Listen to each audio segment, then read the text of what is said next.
الحمدللہ وکفی وسلام علی عبادہ الذین اصطفی۔ حدیث نبوی۔ قال رسول اللہ صلی اللہ علیہ وسلم مطل الغنی ظلم، صاحب استطاعت کا قرض ادا کرنے میں ٹال مٹول کرنا ظلم ہے۔ ٹال مٹول کرنے والے کے بارے میں وعید۔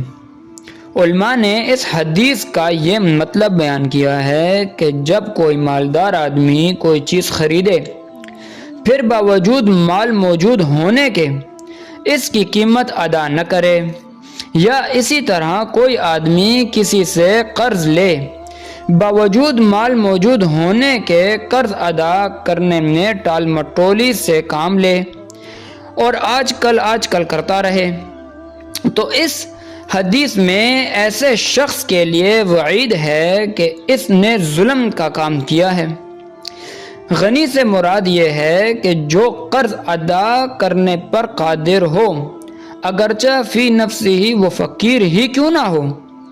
اس میں عموم ہے، خواہ وہ معاملہ بیوی شوہر کے درمیان کا ہو، یا آقا غلام کے درمیان کا ہو، یا حاکم رعایا کے درمیان کا ہو، خواہ مالی ہو یا غیر مالی، سب کو ہی یہ حدیث شامل ہے۔ ٹال مٹول کرنے والے کی سزا۔ ایک دوسری حدیث میں آتا ہے، جناب رسول اللہ صلی اللہ علیہ وآلہ وسلم ارشاد فرماتے ہیں، لی الواجد یحل عرضہ وعقوبتہ، قرض نہ ادا کرنے والے کا ٹال مٹول کرنا حلال کر دیتا ہے۔ اب دیکھیں کس چیز کو حلال کرتا ہے، اس کی آبرو اور سزا کو۔ یعنی اگر اسلامی حکومت ہو تو ایسے شخص کو سوسائٹی کی نگاہ میں گرایا جا سکتا ہے، اور اس کو ذلیل کرنے کے لیے دوسرے طریقے بھی اختیار کیے جا سکتے ہیں۔ اس حدیث سے یہ مسئلہ نکلا کہ جب آدمی کو ضرورت ہو تو قرض لے لے، مگر جب ضرورت پوری ہو جائے تو جلد از جلد اس قرض کو ادا کر دے اور ٹال مٹولی نہ کرے۔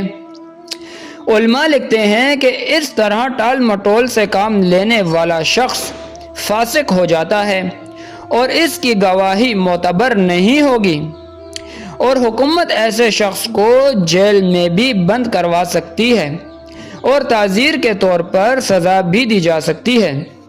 حدیث کا مطلب یہ ہوا کہ قرض کو وقت پر ادا نہ کرنے کا اسلامک پوائنٹ آف ویو سے تو نقصان آلریڈی موجود ہے، اس کے علاوہ دنیاوی اعتبار سے دیکھا جائے تو دوبارہ کوئی شخص اس بندے پر اعتبار نہیں کرتا اور اس کو قرض نہیں دیتا۔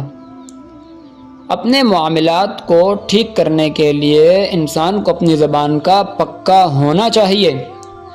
اللہ تبارک و تعالی ہمیں بات سمجھنے کی توفیق عطا فرمائے۔ وآخر الدعوانا ان الحمد للہ رب العالمین۔